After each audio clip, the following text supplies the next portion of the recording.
everyone for joining us. We have an excellent team of panelists that I'm excited to hear from. But first and foremost, we'll start off with some housekeeping items. Due to the number of participants today, we've automatically muted your phones to eliminate any interferences. Please enter any questions or comments into the chat box. If you have something to add to the conversation, please note it in the chat box and we'll call on you. You can also send questions through email to professional@asce.org. Sometimes with Teams, the chat box ends up being a little kooky. So if you don't see the chat box and you want to send an email, you're more than welcome to. Again, it's professional@asc.org. And with that, as far as using the chat box, I just really want to say we do have an excellent team of panelists. So please take advantage of their expertise and ask as many questions in the chat as possible. Also, please turn your video off to avoid sharing your video with the group or being captured in the recording. We will be recording today. And then also please close all other applications, especially email, so that your system will run smoothly. And lastly, please keep all conversations geared towards the benefit of the community and today's topic. So with that, we will begin today's roundtable with instructions from our introductions from our panelists. Then each panelist will share their perspectives and insights on the topic of finding job opportunities and securing a job. The panelists will also respond to questions from the audience. So it is now my pleasure to welcome our three panelists. Kazi, I'll go ahead and start off with you. Can you introduce yourself first? Yeah, thank you. Thanks for having me. I'm Kazi Hassan. I'm a senior project manager with CDM Smith. I'm actually coming up on 1 year at CDM Smith. I decided to switch jobs in the middle of the pandemic and decided to come on board. Prior to that, I was with Pannoni for over 15 years. Most of my experience is in transportation design, but I do a little bit of civil infrastructure in general. I'm a past president of ASCE Philadelphia section and have been involved with the Philadelphia section for a long time. So always here to support ASCE. Awesome. Well, thanks so much, Kazi, for joining us. Tony, I'll turn to you next. Can you introduce yourself? Great. Yeah, thanks for having me, Terza. My name is Tony Lau. I am currently the Society Director out of Region 8 for ASCE. Held many offices within ASCE, both at the region and national and local level. My current professional position is with the Naval Facilities Engineering Command, or NAVFAC, Hawaii. I serve as a design and construction civil engineering branch manager. I've been there for about 5 years, and prior to that, spent about 8 years at HDR, large business. And prior to that, I spent about 16 years for a local small business at Hawaii Pacific Engineers. And so I'm looking forward to participating today.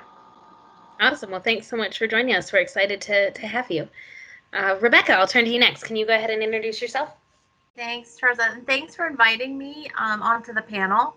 So my name is Rebecca Weaver. I am a talent acquisition and human resources consultant for the O'Connor Group. We're a firm more local to Philadelphia, but we work all across the United States.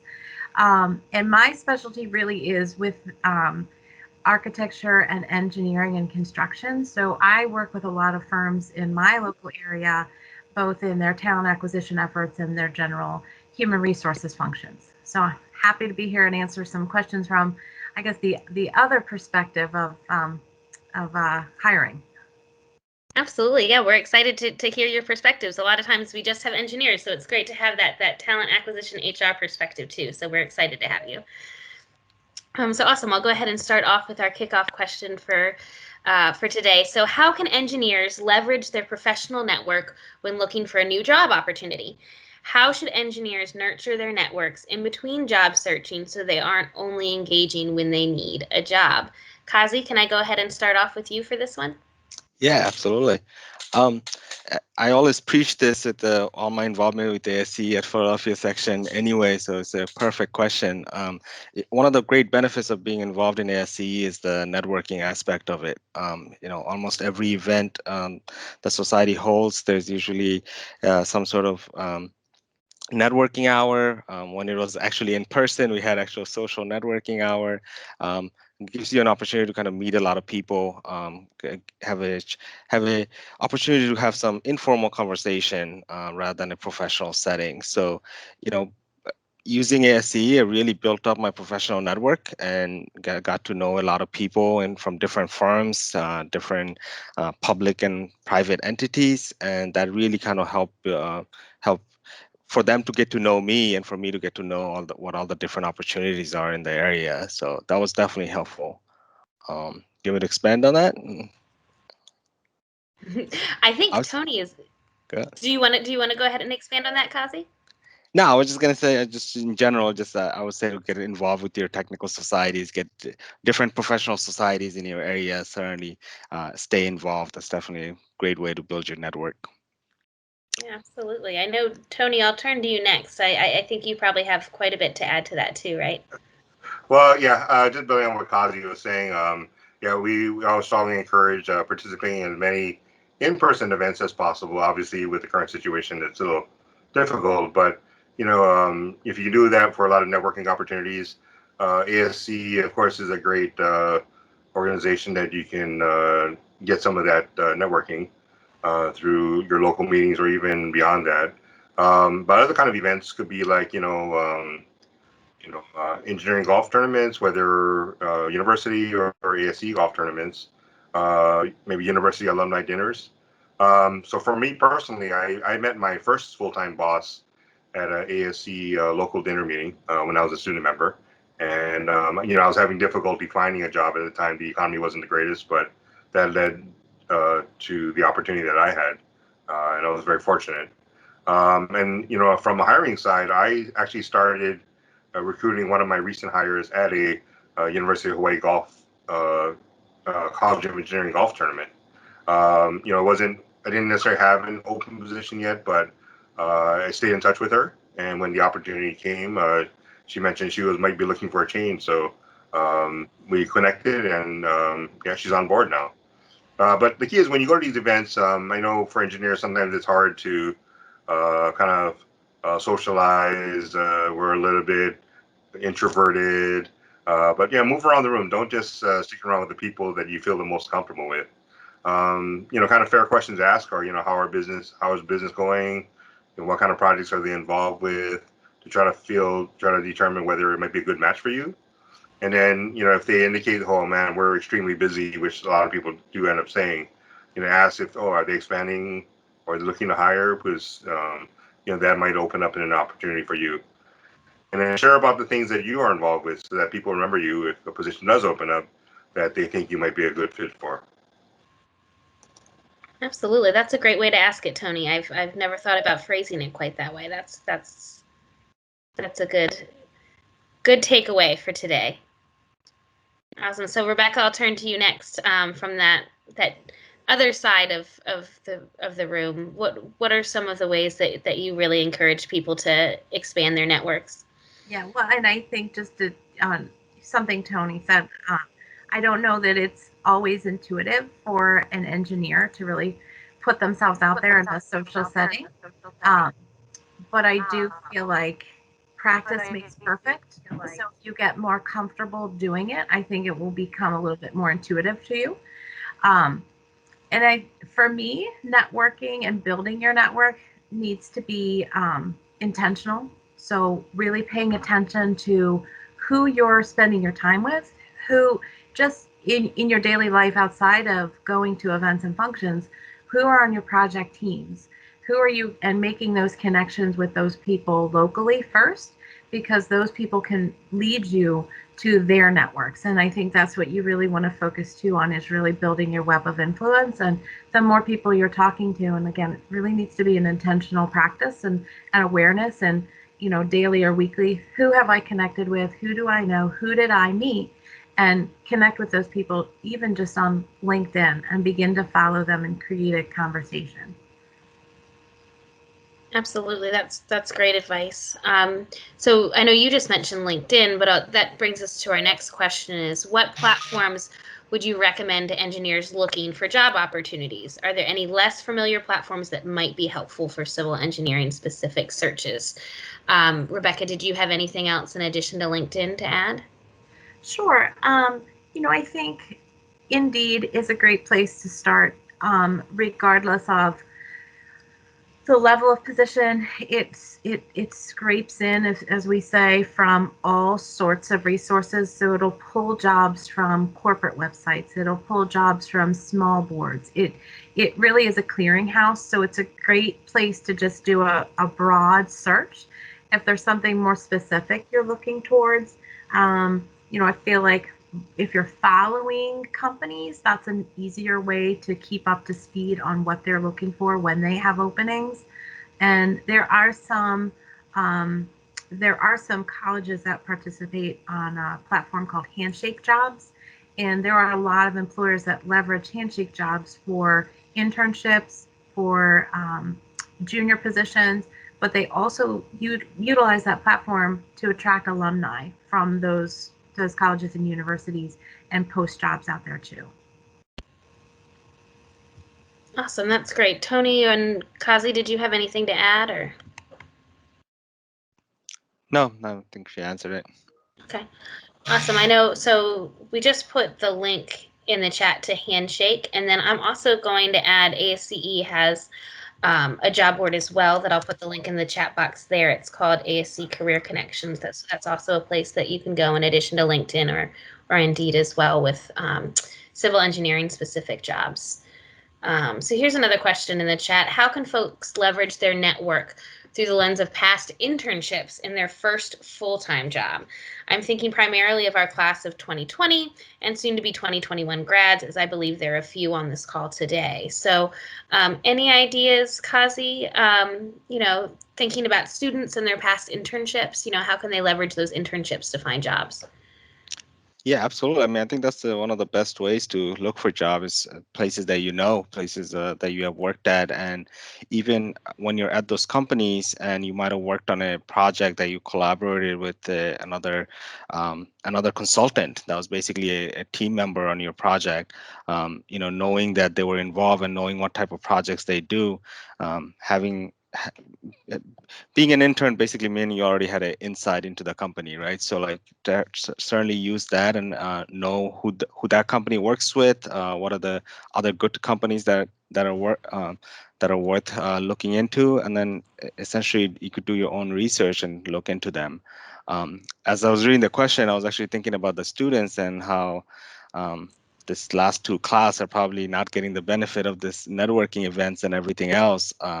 I think just thinking out loud here, I think one of the great way would be for them to start reaching out to the teachers. I mean, ASC Philadelphia section essentially works with the 5 different universities in the area, and there's we're familiar with the advisors, we're familiar with a lot of the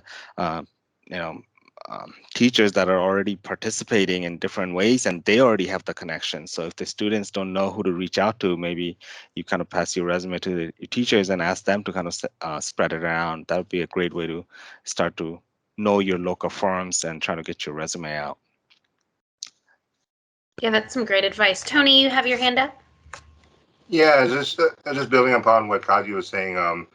So in my personal experience, I interned at 2 different locations. One was a private firm, and one was in the public sector. And while it is a great opportunity to learn the industry.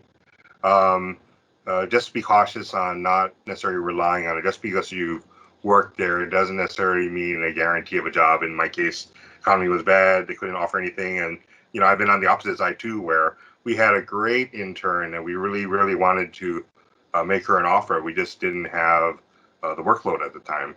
But take the advantage of learning the industry, because it makes you a lot more valuable when you apply for the full-time position elsewhere. And then, like Kazi was saying, as you get to learn with other potential teaming partners and seeing what opportunities they might have. Absolutely. That's some great advice. Rebecca, it looks like you have something to add as well. Yeah, I mean, I was just thinking from the employer standpoint, treat your internship as a semester-long job interview or a summer-long job interview, because every employer is investing in this time with you with the hopes that you're going to become a full-time employee. maybe not if it's in your junior year. Sure, it might not be right away, but employers still typically go into an internship relationship and say it's a short-term investment for them. They're really hoping that this becomes a long-term employment relationship. So putting your best foot forward and really learning and integrating yourself into the company can go a long way to keeping you there. Absolutely. That's some great advice. So thank you so much, Rebecca, Tony, Kazi. Those were all some great points. So just a reminder, sorry, I've got someone at the front door. I don't know who that is. I have no idea who that is. So anyways, with that, that's a great question. So if anyone else has any good questions, please go ahead and share them in the chat box. But we'll move on to the next one. So and this links back to students as well. I know there's probably a lot of students on this call that have lots of questions. So how soon before graduation should students begin their job search? Are there times of year where more organizations post job openings or are better for applying for a new job? So Tony, I'll turn to you first. Okay. So when I worked at HDR prior to my current job, and when we were looking to bring on interns primarily for full-time summer employment, we started looking right after the new year started. I mean, and part of the reason for that is you want to be able to select the cream of the crop, for lack of a better term. And so, everybody. And when I was trying to apply for student internships, it was more the standard practice would be to apply kind of during the spring break time frame. But as time moved on, people started accepting applications earlier and earlier. So I know students are just trying to get through their day-to-day college life and get through finals in the winter. But really, you need to prepare early and get your resumes out during your winter break. Absolutely, that's great advice. Kazi, did you have anything to add? No, I certainly echo what Tony mentioned. Definitely start early. I could see the frustration from a student side. I mean, it is really tough to give like a good time frame. Kind of like what we were talking about earlier. A lot of time, companies are waiting for a contract to get signed, and then once that money comes in, then you get the authorization to hire 10 more people, and then all of a sudden you're looking for new students to kind of bring on board. Whereas other times when the students are ready to come on board, you're not able to get them on board. So timing is really crucial, and a lot. But instead of getting frustrated over it because it's not really in your control, I think all you could do is be prepared. Like Tony mentioned, just get your resume out early, try to follow up with them. If you don't hear back from them, certainly keep on sending them email. And you don't need to bug them every month, but maybe every other month, just say check in. Hey, I'm still interested, and that way, if that company is able to bring you on board, it might not be the normal time frame in the year, but you might still find an opportunity. Absolutely. Tony, you have your hand up? Yeah, sorry. Something that Kazi said kind of just prompted something for me. So, with a larger firm, the hiring process can take a little longer just because of, operational procedures. But consider also a small firm. Sometimes a small firm gives you more an opportunity to learn how to do everything versus necessarily focus on one area. So you might get a little bit more of a diverse opportunity to learn different things. And the smaller firm hiring practice generally might be a quicker process as well. So if you don't hear anything from the large firm, definitely consider small firms too. Absolutely, that's a great point too. And sometimes it's hard to get frustrated if people don't contact you back right away. That waiting. Rebecca, you're nodding your head. Do you have anything to add? Yeah, I agree that earlier is better. Believe it or not, I think there's some perception that in the employment market right now, because of the pandemic, that things are slow, or there's not a lot of opportunities.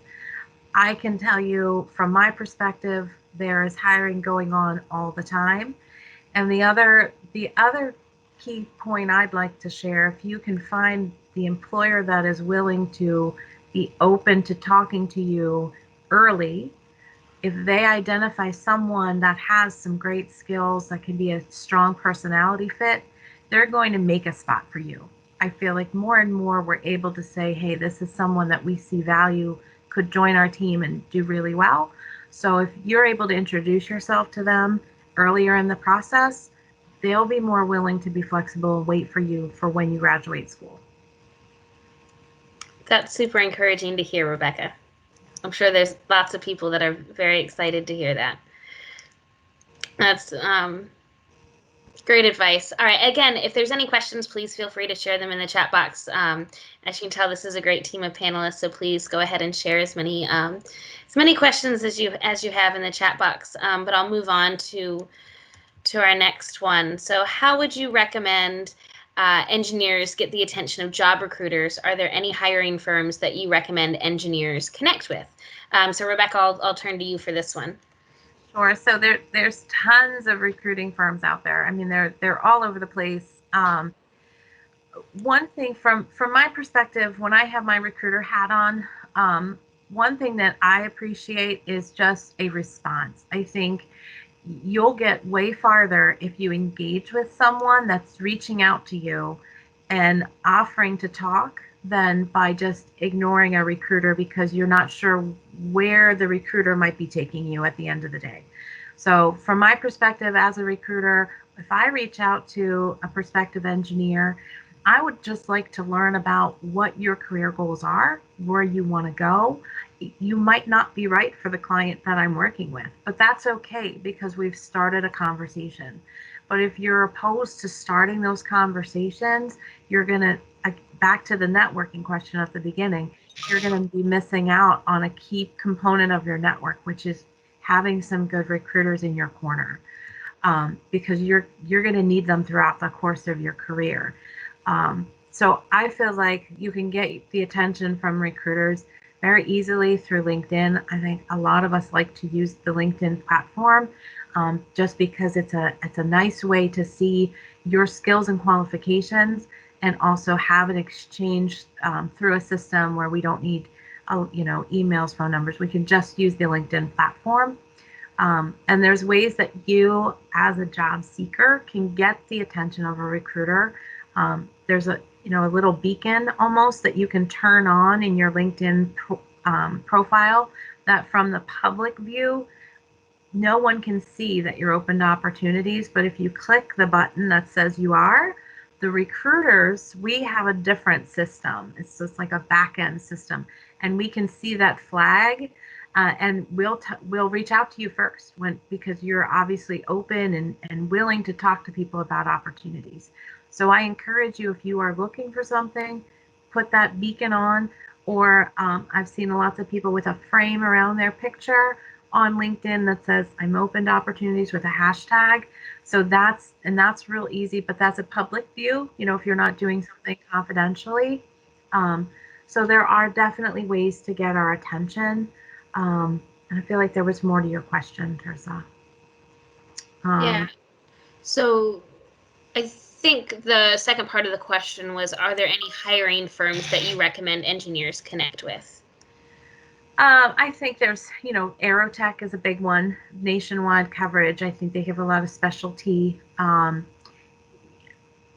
think it's important to connect with hiring manager inside the firm that you're looking to join and start those relationships early, especially if you want to stay in a regional area. Those people, they may change, but if you get involved with them, hand your resume into them, you'll be in their system, so to speak. So I think if you be comfortable with a recruiter, I think you can find someone, find recruiters that are very knowledgeable and they're there to help you, but also don't be afraid to get in touch directly with the company that you're trying to get involved with. Absolutely. That's great advice. I know there's another question in the chat box. I recently changed my profession from teaching mathematics/physics to civil engineering. I'm a first-year master's student in civil structural engineering. I have placed many applications on Handshake and some company websites for internship opportunities, but haven't yet secured one. A few companies declined my application while some are still pending. I'm not sure the reason why, though this will be my first intern job in the field. So I guess maybe the question is, are there things that you can do when you switch fields to really try to leverage yourself to get an internship with the new field? Any thoughts? I'll start off. I remember two different people who kind of was part of the ASC Philadelphia members that came out to events and kind of shared a similar situation where, they got a bachelor's that they didn't really enjoy, so kind of started switching over and started taking some classes. It's definitely difficult. It's difficult in the sense that you're kind of competing against students or other experienced professionals who already has experience in civil engineering. So as I'm kind of doing the hiring from a company side, I'm certainly going after the people that have past experience because it just makes it easier to transition them in. That doesn't necessarily mean that you should give up. I think you're definitely, because you're kind of chasing this path, you kind of need to start over again in a way. And, you do still need to look for this internship and try to get some sort of engineering experience on your resume. I think that's what's really going to, you know, that's what's going to lessen the risk for companies to bring you in for the interview. What they're looking for is this person going to enjoy working here? Do they have the experience? Are they going to like this field? So I think if you're able to show that you did do some extracurricular activities and some even unpaid internship somewhere that's related to the civil engineering field, I think that's certainly going to help you bolster and ramp up your value in that. Absolutely. That's great advice. Does anyone else have anything to add? No. So here's another kind of more very specific situation, but I think it could apply to the broader audience as well. Is there any job for doctoral students in the industry? How can they find jobs? This person is specifically in water resource engineering, but maybe this, Rebecca, might be a good question for you is, what is the, I guess, market like for doctoral students within civil engineering? I haven't personally had a call for anyone at that level in their education background. Clients that I work with are more interested, I think, in the work history, the real world practicality of things. So I don't know that I have a really good gauge for you on doctoral level. Tony or Kazi, did you have anything to add? This is just, I guess on my part, but I would say the opportunities might be greater for a doctoral student or a student with a doctoral degree, probably at a larger firm where they might be involved in a greater diverse range of projects. A smaller firm, they're probably like on a design firm, they're probably just straight designs. But a larger firm might get involved with studies and things of that sort. So I think what would help would be to kind of research the firms that are in your area and to try to find out what kind of projects they're involved with. And that would be my advice. Kazi, you're unmuted. Did you want to Yeah. add? No, similar to what Tony said, I think you do need to target the larger firms. I think one of the things to kind of look out for as you're researching some of these firms, look for engineering companies that does a lot of planning work. There's a lot of, rather than just hard engineering and trying to get construction projects out, there's a lot more planning aspect of it now, trying to look to the future of it. So having a doctoral degree and having experience with doing research and kind of having that type of background might certainly help with the bigger planners type of company. Absolutely, that's some great advice. So here's another really, I think, interesting question. What are the different structural engineering areas that students face very much difficulty in their technical interviews? So I'm trying to think. So if I'm interviewing, what type of technical questions, I guess, could I expect, and how should I answer these? Kazi, do you have any thoughts on this one? Not really. I don't really remember asking too many technical questions when I was doing most of my interviews for hiring. Um, you know, I think it's a personal thing. My approach has always been to kind of see how um, to try to gauge the student or like the potential employee to see how they would fit in with the rest of the group. So it was in their more in their talking style. Most of their actual experience in things, the technical background I'm looking for on paper from the resume that I already kind of reviewed. So during interview questions, it has been more about more generic things and trying to understand their approach and how they handle a situation rather than pull out some math questions to kind of trick them. It has never been that approach. So, and that could be different between companies and different employers and different personnel that are doing the interviews. Absolutely. Tony, what can I expect if I interview with you?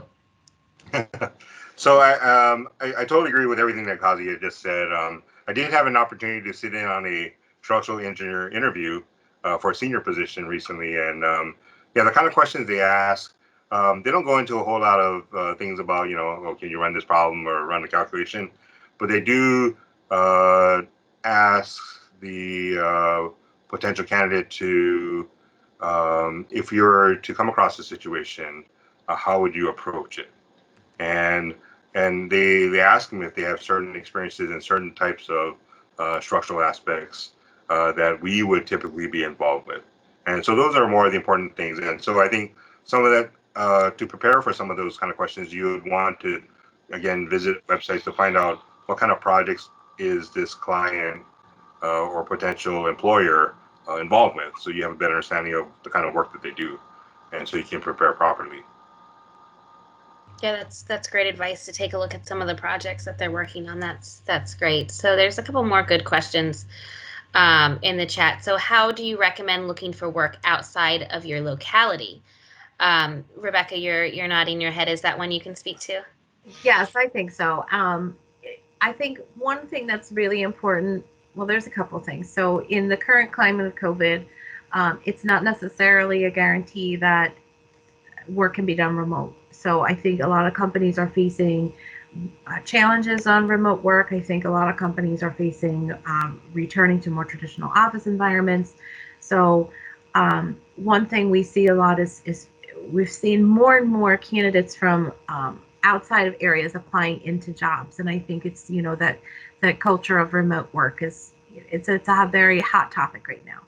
However, if the employer requires you to be on site or a local presence, one thing that would help that person that's reviewing your information is to include a cover letter if you are outside of the area and share how and why you will get into their local area, because a lot of companies, smaller companies specifically, aren't equipped to relocate people, and that's traditionally the top concern when they're looking at someone. They're in Pennsylvania and the applicant's in Texas. You're at the bottom of the pile, unfortunately, right away, because I have someone locally with the same skills as you that I don't have to worry about how and when you're going to get to my area. So if you can just a little narrative about why it's appealing to come into this area, how you came to find the company that you're applying to, I think that will help the employer just understand the rationale of, okay, you're not looking for relocation, you're already planned, this is the area of focus for your family, whatever the situation is. I think that will help the recruiter and the employer really make sense of your application. Absolutely, that's great advice, because I know remote work is such a hot topic these days, right? Very much so. Oh goodness. All right. So here's another great question. When applying to specific postings online, how can the applicant boost their chances to catch the hiring team's interest? So Kazi, how can I get attention from you if I get my resume on your desk? Yeah, no, I mean, make it very clear what you have experience in, right? Try to share some of the projects you worked on, and I know resume writing is a art on its own, and there's a lot of great resources out there. I know, 16 plus years ago, my college advisor helped review my resume and kind of almost redid the whole thing just because of the way my writing style was versus how it should be presented. And just I always look for what we're looking for, and does this person have some experience in it, and does this person have some interest in it? Say I'm looking for a water resource engineer. By sharing that you modeled a swell, or you modeled a basin for this other company, even though it might not be the same type of projects, but knowing that it was the same type of ideas that you use somewhere else, those are the things I'm looking for. I'm like, okay, this person has seen it, they're going to be able to learn my project fairly quickly, and I'm going to be able to integrate them in there. So I'm really looking for experience. So, in a couple sentences, write what you worked on, try to highlight some of the things that you feel that uh, um, that you have a strong understanding of, highlight those ones up top, and other stuff you could say that you have been exposed to this type of work, etc. But the stuff that you really feel like you're an expert on, highlight those, make some words bold that you feel very strongly about, and those will certainly catch the eyes. But I'm essentially looking for, is it going to be the right suit? Absolutely. Tony, you've got your hands up. What recommendations would you have?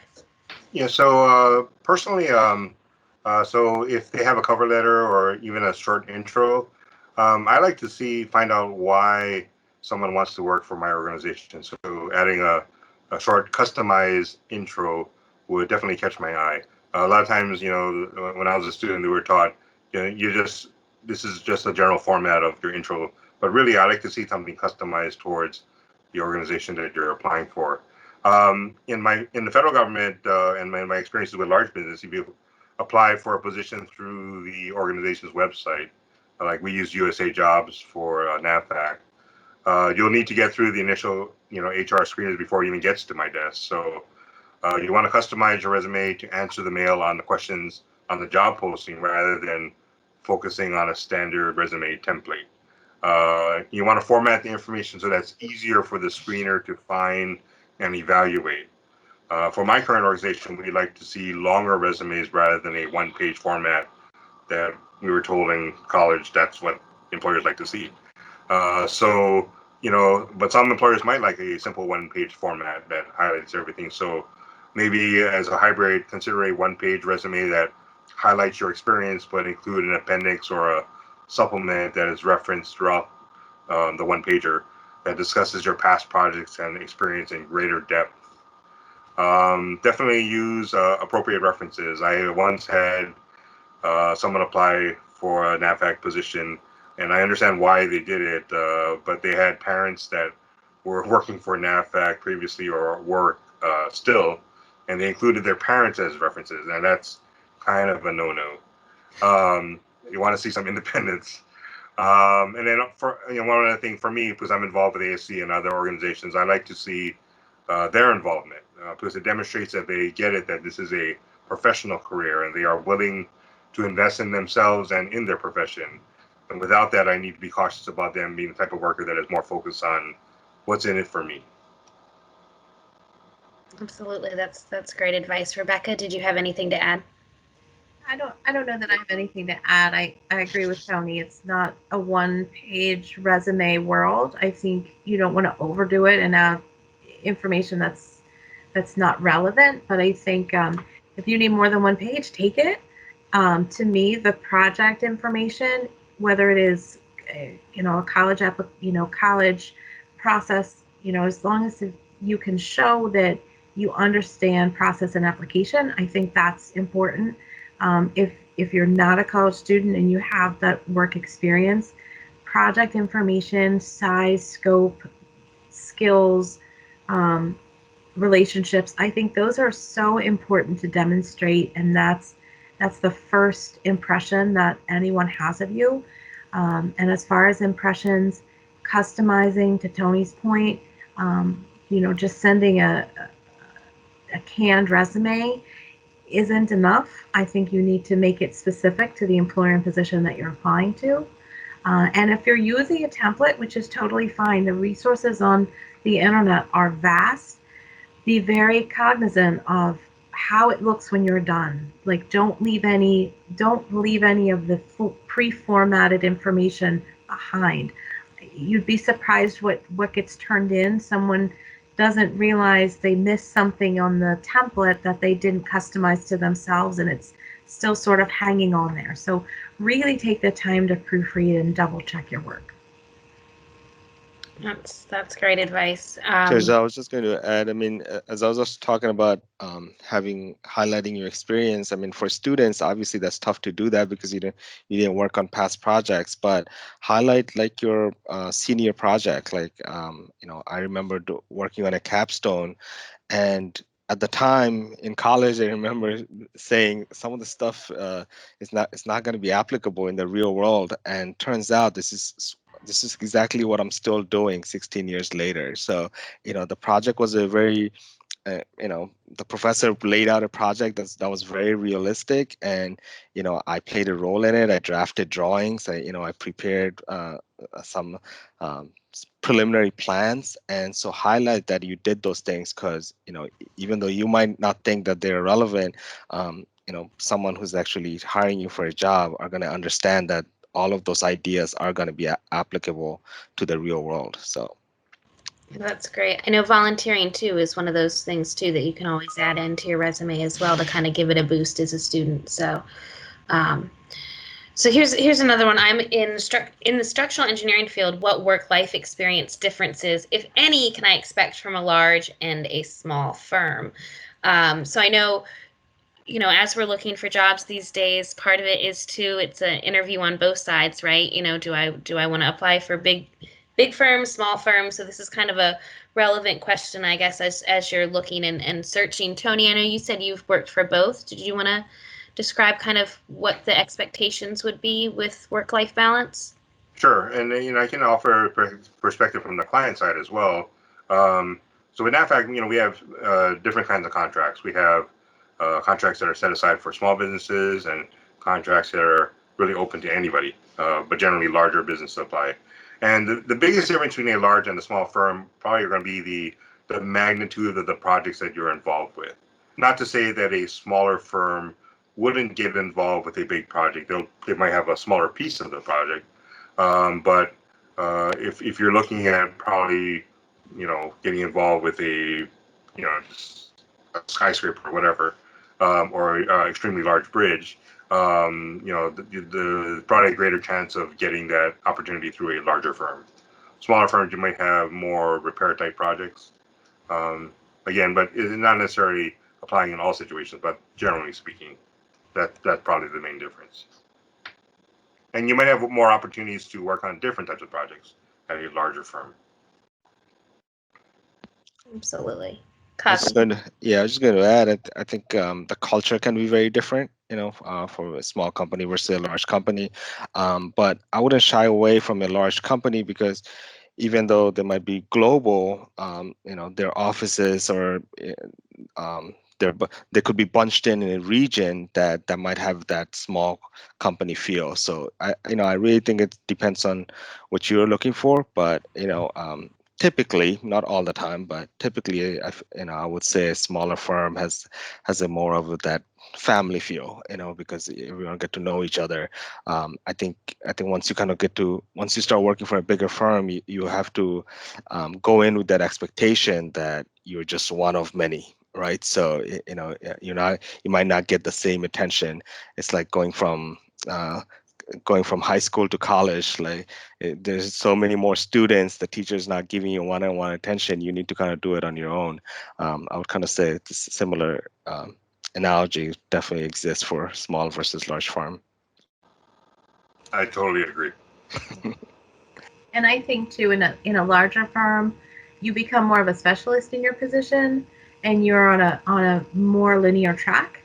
Where in a smaller firm, you will be tasked just merely by the point that there aren't a lot of hands to do all the work. So you may be tasked to spread yourself a little bit more broadly, and that can help you learn a lot quicker. And at the same time, I think as far as advancement opportunities, they're maybe a little more rich in a large firm, but a small firm, it depends on the firm's culture too, you may have the opportunity to have talents identified and positions almost tailored to you to match what you're best at, because smaller firms can be a little more agile. That's a great point to point out too, as far as what opportunities are available for you with both of those. This question, I feel like, Kazi, you kind of answered a little bit, but how dissertation work or thesis work will help students to get their dream job at a larger firm. I know you talked a little bit about adding capstone to your resume. Did you want to expand on that at all?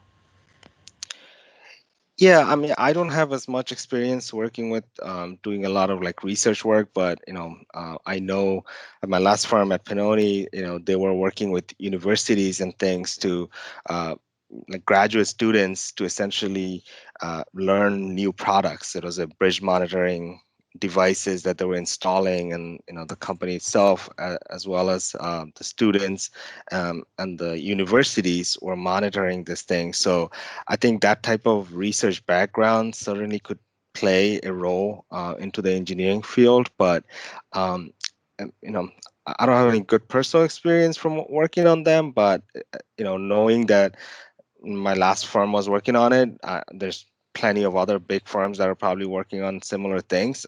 So I think there's definitely some opportunities, but you definitely have to look around and ask.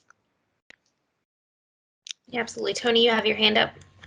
Yeah, just a suggestion. Again, it comes to trying to understand the kind of projects that firms are involved with to find that you're a good match. And as a student, I would recommend as much as possible to find networking opportunities either at a like a ASC section meeting or an ASC Younger Member Forum meeting to find out, informally, hey, what kind of projects are you guys working on? Because then you have a better idea of what you might be able to market yourself towards. Yeah, that's great advice. We'll move on to the next question. I'm interested in moving into the consulting realm from a government regulatory background. What skills and experiences are most valuable to consulting firms that I can focus on in my interviews? Do firms generally prefer generalists or experts in specific topics? Rebecca, is that something that you can speak to?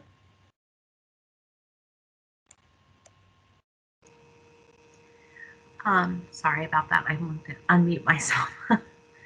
I mean, I think it is firm specific. I don't know that I have a great answer for that, but Tony has his hand up. Yep, Tony, go ahead. So I guess when you work for on the consulting side, I mean, the primary thing is you're executing projects, and so whether it's a design project or even permitting type project, helping a client do that, then from then you figure out what kind of skill sets they're looking for. So it really depends on what kind of consulting work you're trying to get into. I'm assuming if you have a regulatory background, you're probably looking for some kind of environmental consulting firm. And then, just keep in mind that they're just trying to execute projects for their clients. So it really depends on the kind of projects they're involved with and if it's something that you can provide value to them. I was just going to say one of the biggest value you're bringing from coming from a government and a public realm is the fact that people. So definitely, keep this relationship and know how to navigate that industry. I think those are the soft skills that a consulting firm will definitely could utilize and puts a lot of value in to bring you on board. In terms of being a specialist versus generalist, I think that depends on the firm and the type of work they have at the time. So it could be a hit or miss, but I would focus on the areas that you feel confident in and you enjoy working in, and if you if you are trying to increase your ability in a certain topic, do that, because that might line up with another firm. So. Absolutely, that's great advice. So this is a really interesting question. I'm interested to see what your responses are. So I live in Florida with broad public record laws. When you Google my name, public shots come up from 6 to 7 years ago, or public mug shots come up from 6 to 7 years ago. This makes me very insecure whenever I don't hear back from a company or I receive a rejection. What advice do you have for me? I've tried to have them removed. Anyone? Rebecca?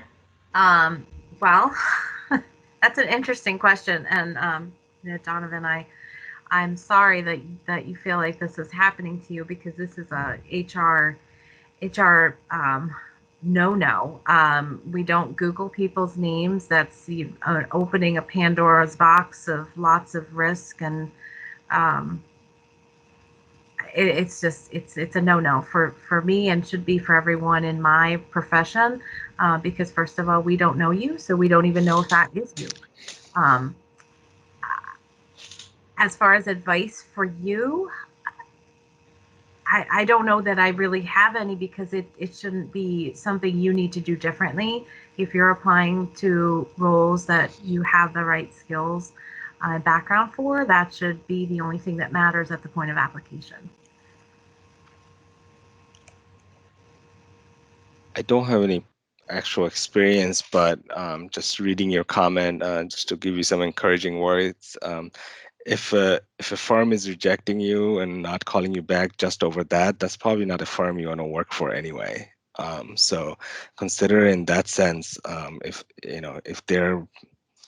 their sole decision is being made from their Google search, that's probably not the right firm for you.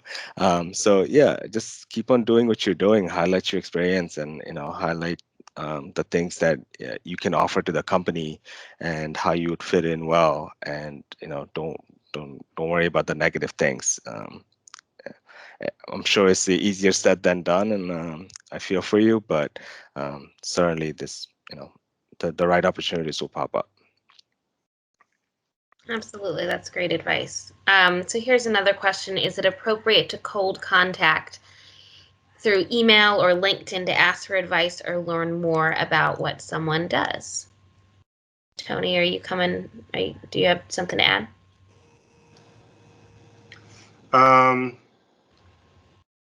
I would probably say not. I wouldn't do it by email. We get a whole lot of emails, and we can't even get to the stuff that we really need to reply to. So, I mean, I wouldn't say it's not inappropriate, but you may not necessarily get a quick response. LinkedIn may be a little bit more applicable, I guess, to find out about the projects. Or sometimes you can even call the firm to see if they're willing to have a discussion about opportunities and to set up an appointment to learn more about what they do. Yeah, I was just going to add, your work email is definitely not the best thing to do, because there's way too many emails, so it'll certainly get lost, and trying to keep it focused on my work and the rest of that. But I think LinkedIn is certainly, I don't mind getting questions from random people, but a lot of that, start off the conversation as like, hey, I saw you on a ASE thing. Do you have a few minutes to chat, or can you help me look this over? That type of opening, rather than saying, hey, do you have a job for me? And if it's somebody that I don't have any way to connect, and it's just somebody just happened to be scrolling around in LinkedIn, I probably wouldn't make that connection. But if you started the conversation as, hey, I saw you on this ASE broadcast, I'll probably end up opening that chat and read a little bit more into it. So, certainly try that approach, and then see how different people will respond differently based off of how busy they are. So don't certainly take that as a negative thing that they didn't get back to you or ignored your chat. A lot of times, like, I don't get on LinkedIn for a couple of days or a couple of weeks, and then all of a sudden I'll get on it and I'll kind of respond back and add a lot of people, kind of catch up almost on the platform. So don't be scared of that delay. Yeah, absolutely. That's a great point. So we are getting short on time, so I want to go ahead and ask all of you to kind of take 1 to 2 minutes and wrap up and share some closing thoughts with us. So Rebecca, do you want to go first? Sure. I thought this was a great conversation. I appreciate all the questions from the group. I think for me, from my perspective of helping find the right job opportunities, I do think it comes back to networking, um, applying for roles, and we didn't get even a chance to really touch on the AI filters, but getting through systems can be really difficult. And I think we do as recruiters miss some great applicants because they didn't get through. So when you can build a relationship and make an employment application process a little more personal, I think you'll have a lot greater results getting to the position that you really desire. So, that intentional networking, getting involved with ASCE, being involved locally, just being aware of who you're working with, if you're currently in the workforce, the projects that you're on, and maybe you're partnering with other firms outside of yours. Just really expanding your network is ultimately going to help you. Absolutely, that's great advice. And I know we did want to talk about that AI piece a little bit, but we didn't quite get there. So maybe that'll be a whole nother topic that we can pursue. Kazi, I'll go ahead and turn to you next. Do you want to share some of your closing thoughts? Yeah, no, I mean, certainly, if you're new coming out of school, just definitely be prepared and start early and just try everyone.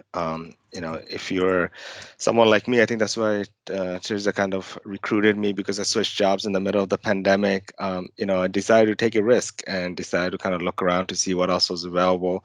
And essentially, I reached out to my contacts, people that I knew, and the questions I asked was, what are you working on? What projects do you guys have? And try to get a feel for it. And that's what kind of led me to my decision to end up at CDM Smith. So, certainly take a risk. Timing is everything. There's just, sometimes it's really, really difficult, and other times companies are struggling to try to fill the void and look for potential candidates. So, just keep at it, stay positive about it, and something will work out.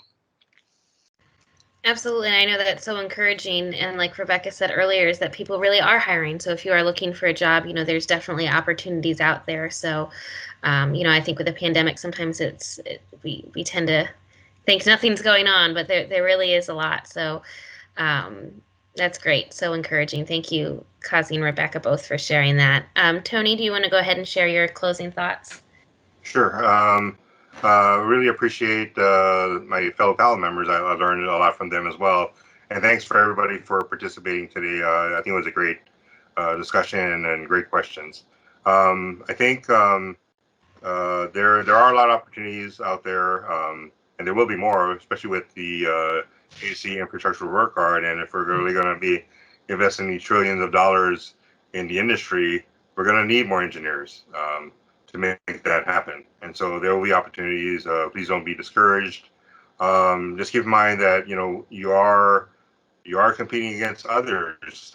So in your resume and your cover letters, make yourself distinguishable from everybody else.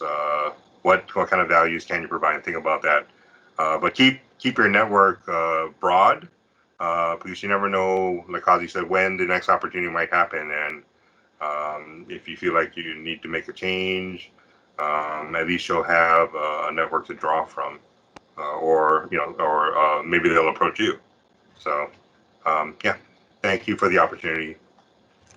Thank you, Tony, and thank you to all of our panelists. This was such a great discussion, and I really appreciate it. I did see that there was a late question posted in the chat box. I'll email that to our panelists to see if you all can answer, and then I can post that within Collaborate for the entire group to see. But I do want to remind ASC members that you can always continue this conversation on ASC Collaborate. And then for those of you who are not yet ASC members, I'd be happy to talk to you about the benefits and resources that ASCE provides. Please feel free to contact me at taustin@asce.org if you have any questions about ASC membership. As you heard today, networking is so important, and ASCE is a great organization that can help you do that. So thank you all, and have a great rest of your day.